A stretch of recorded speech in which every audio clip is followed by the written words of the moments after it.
अकबर बीरबल की कहानी। अकबर बीरबल के किस्से बहुत मशहूर हैं। हालांकि इन किस्सों को सदियों गुजर गई, लेकिन फिर भी बहुत मशहूर है। अकबर के दरबार में जब कोई मामला फंसता या किसी सवाल का जवाब चाहिए होता तो बीरबल को तलब किया जाता और बीरबल के आते ही वो मामला हल हो जाता।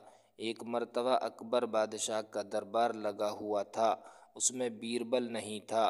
तो अकबर के मंत्रियों ने कहा, आप बीरबल को इतनी अहमियत क्यों देते हैं? हम भी बहुत होशियार व समझदार हैं। तो बादशाह अकबर ने अपने मंत्रियों से पूछा, दुनिया में सबसे बड़ी चीज़ क्या है? अगर तुमने इसका सही जवाब नहीं दिया तो तुम्हें फांसी दे दी जाएगी। तो मंत्रियों ने बादशाह से कुछ दिन की मोहलत ले ली। तो कुछ मंत्रियों ने कहा कि सबसे बड़ा ऊपर वाला है, कुछ ने कहा कि सबसे बड़ी चीज़ भूख है, कि जब भूख लगती है तो वो बर्दाश्त नहीं होती। परेशान हुए, लेकिन कोई जवाब नहीं मिल पाया। कोई कुछ कहता और कोई कुछ कहता। आखिर समय दिन भी यूं ही गुजरते जा रहे थे।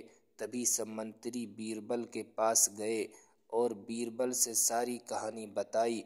तो बीरबल ने दो मंत्रियों से कहा कि तुम पालकी लाओ। एक से कहा कि तुम हुक्का उठाओ, दूसरे से कहा कि तुम मेरी जूती उठाओ। और बीरबल खुद पालकी में बैठ गए और दो मंत्रियों से कहा कि तुम पालकी उठाकर बादशाह के दरबार में लेकर चलो। जब बीरबल बादशाह के दरबार में पहुंचा तो बीरबल बोला, सबसे बड़ा दुनिया में मतलब और गर्ज है। और एक कहावत भी मशहूर है कि मतलब के लिए गधे को बाप बनाना पड़ जाता है। तभी कुछ देर पहले वही मंत्री बादशाह के दरबार में बीरबल को बुरा भला कह रहे थे और मतलब पड़ने पर उसी बीरबल के पास गए अपना मामला हल कराने के लिए। इससे हमें ये सबक मिलता है कि किसी की भी तरक्की से जलना नहीं चाहिए, बल्कि उसकी तरह बनने की कोशिश करनी चाहिए।